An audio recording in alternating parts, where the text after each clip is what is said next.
পদপিষ্ট হয়ে যাওয়ার ঘটনা, পদপিষ্ট হয়ে মর্মান্তিক মৃত্যু মিছিলের ঘটনা, সেখানে এই স্বঘোষিত সাকার বাবা নিয়ে চাঞ্চল্যকর বেশ কিছু তথ্য উঠে আসছে।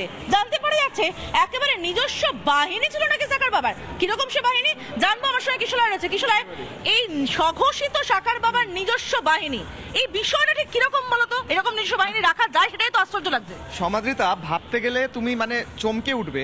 একজন ব্যক্তির 10,000 পার্সোনাল বাহিনী, মানে নিজস্ব বাহিনীর সংখ্যা 10,000। তুমি ভাবো সেনারই এক একটা প্ল্যাটুন 10,000 12,000 এরকম হয়, সেখানে দাঁড়িয়ে তার নিজস্ব বাহিনীর সংখ্যা 10,000। আচ্ছা ঠিক আছে, এই বাহিনী হলো 10,000, এদের মধ্যে আবার বিভিন্ন স্তর ছিল। যারা কালো ইউনিফর্ম পরে আছে তারা হচ্ছে বাবার একদম নিজস্ব সার্কেল, বাবার দেহরক্ষী বলা চলে।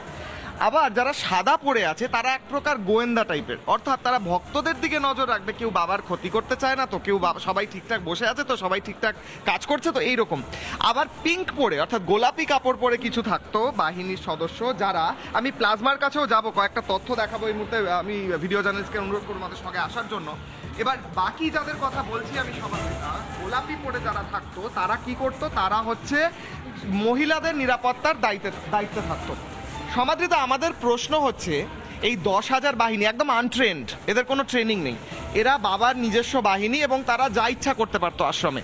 সেখানে দাঁড়িয়ে ভারতের আইন ব্যবস্থার মধ্যে এরা মারধরও করতো। এমনকি দেখা গেছে যারা ভিডিওগ্রাফি করছিল সেই সময় পদপিষ্ট হওয়ার মুহূর্তের, তারা পদপিষ্ট হওয়া থেকে এই ভক্তদের না বাঁচিয়ে যারা ভিডিওগ্রাফি করছিল তাদের মারধর করছিল। ভারতের আইনে কি আদৌ এটা অ্যালাউড, সমাদৃতা? মানে একেবারেই নয়। এবং সব থেকে বড় আশ্চর্যের কথা কিছু নয় যে নিজস্ব এরকম বাহিনী তৈরি হচ্ছে, সেটা কেউ খবরও পাচ্ছে না। 10,000 মানুষ, তুমি বুঝতে পারছো? কয়েকটা গ্রাফিক্স দেখাবো এবং ছবি দেখাবো এই মুহূর্তে। সমাদৃতা, এই ছবিটা দেখো, সেই মুহূর্তের ছবি।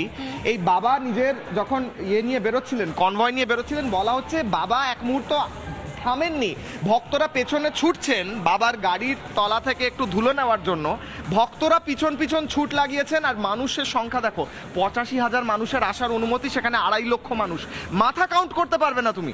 প্রশাসনের গাফিলতি নয় এটা, পুলিশের গাফিলতি নয় এটা। আর বাবার গাড়ির ধুলো নেওয়ার জন্য পিছনে ভক্তরা রীতিমতো ছুটছে, আবার সেই বাবা থামেনি। এ দেখো দেখো দেখো বিশাখা, দেখতে পাচ্ছ কিভাবে ছুটছে ভক্তরা, এবং তার সামনের দিকে কিন্তু বাহিনী আছে কালো পোশাক পরে, যার কথা বলছিলাম, আর পিছনে ভক্তরা ছুটছেন, আর বাবা গাড়ি নিয়ে কিন্তু দিব্যি বেরিয়ে যাচ্ছেন। বাবা থামার প্রয়োজন নেই, বাবা থামলে হয়তো আজকে এই সংখ্যা কিছুটা কমতে পারতো বা নাও হতে পারতো। এবং গ্রাফিক্সও দেখাবো বিশাখা, কিন্তু ততক্ষণে বিশাখা, সমাদৃতা, এবং ততক্ষণে প্রশ্ন উঠছে যে এই যেভাবে ছুটছে মানুষ, সেখানে ইজিলি বাইরে, পুলিশ নাকি বাইরে ছিল, সমাদৃতা, পুলিশ একদম বাইরে ছিল, তারা এসে আটকাতে পারতো, কিন্তু আটকায়নি। সেখানে দাঁড়িয়ে বাবার পার্সোনাল বাহিনীও ফেলিওর এবং পুলিশেরও ফেলিওর হওয়ার কথা উঠে আসছে, তাই নয় কি সমাদৃতা? একদমই তাই। এবং সেখানে সব থেকে বড় প্রশ্ন কিশোর, এই মুহূর্তে যে ছবি আমরা দেখতে পাচ্ছি, কার্যত দর্শকরা দেখছেন লাগাতার স্ক্রিনে, এই তো ভয়ঙ্কর ছবি আমি দেখতে পাচ্ছি। মাঠের শেষ পর্যন্ত দেখতে পাওয়া যাচ্ছে না কিছু। তুমি যে গ্রাফিক্স গুলো দেখাবে বলছিলে, আমি বলবো পিসিআরকে অনুরোধ করবো সেই গ্রাফিক্স গুলো যদি এখানে দেওয়া যায় তাহলে কিশোর ব্যাখ্যা করবে। সমাদৃতা, এই বাবা কে ছিলেন সেই গ্রাফিক্স আমরা দেখাবো, এই ছবি আমরা বারবার দেখাচ্ছি। এই বাবার আসল নাম সমাদৃতা সুরজ সিং। সুরজ সিং এই বাবার আসল নাম, সুরজ পাল সিং। তিনি কি ছিলেন বলো তো সমাদৃতা? পরের স্লাইড দেখবো। তিনি একজন প্রাথমিক জীবনে প্রথমে চাষ করতেন এবং তারপর তিনি পুলিশ কনস্টেবল ছিলেন। পুলিশ কনস্টেবল ছিলেন উত্তরপ্রদেশের এটা জেলায় তার বাড়ি। এই ব্যক্তি, তার মাথা দিয়ে জ্যোতি বেরোচ্ছে, এই ছবি বাবারই একদম অফিসিয়াল পেজ থেকে নেওয়া, তাই জন্য এরকম জ্যোতি বেরোচ্ছে মাথা থেকে, দেখতেই পাচ্ছ। এবং তিনি এখানে থাকতেন। সমাদৃতা, পরের স্লাইডটা যদি দেখি, তিনি প্রথম জীবনে ছিলেন, প্রথমে চাষবাসের কাজ করতেন, তারপর তিনি পুলিশের কনস্টেবল ছিলেন।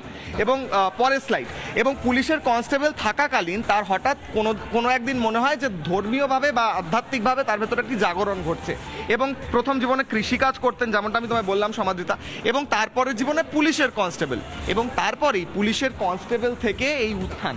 অর্থাৎ সমাদৃতা, এই উত্থানের পিছনে কার হাত রয়েছে, পলিটিক্যাল কোনো প্যাট্রনেজ রয়েছে কিনা, সেখানেও কিন্তু প্রশ্ন থাকছে। কারণ ইনি যা করেছেন, পুলিশের কনস্টেবল ছিলেন, তারপর ধর্মীয় উত্থান, এবং তারপরেই বিরাট সাম্রাজ্য তৈরি করা 10,000 বাহিনী। সমাদৃতা, প্রশ্ন উঠছে এর পিছনে কার পলিটিক্যাল প্যাট্রনেজ ছিল এবং প্রশাসনের কোথায় হাত ছিল, যে এত বড় সভা করেও ইনি এরমভাবে এই মুহূর্তে পার পেয়ে গেলেন, এখনো তাকে খুঁজে পাওয়া যাচ্ছে না। এবং গোয়েন্দা বিভাগেও কাজ করতেন তিনি। অর্থাৎ একটা জিনিস খুব পরিষ্কার যে পুলিশ কনস্টেবল ছিলেন, গোয়েন্দা বিভাগে কাজ করতেন, এবং যে কারণেই হয়তো কোথাও গিয়ে আইনের রক্ষক, আইনের ভক্ষক হোক বা না হোক, অন্তত আইনটাকে ব্যবহার করার পথে তো ভালো রকম চলেছেন, সেটা অন্তত এই ছবিটা দেখলে বুঝতে পারা যাচ্ছে।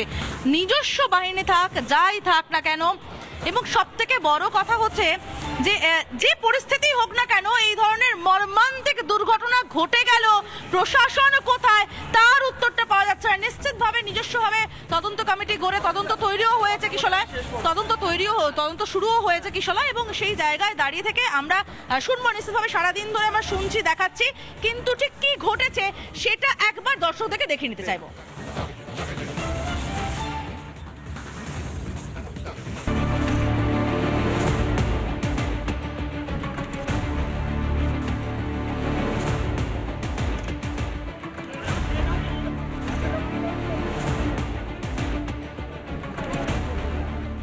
এক নিমেষেই সব শেষ।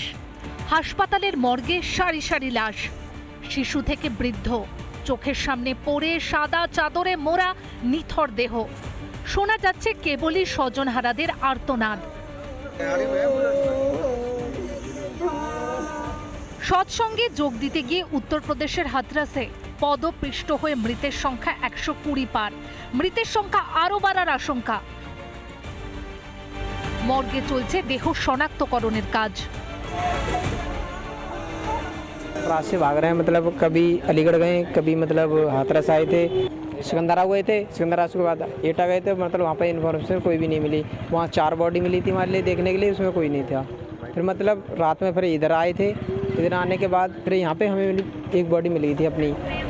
স্বঘোষিত গুরু সাকার বাবার সৎসঙ্গ, সৎসঙ্গে 80,000-এর জমায়েতের অনুমতি, প্রায় 2.5 লক্ষ মানুষের জমায়েত।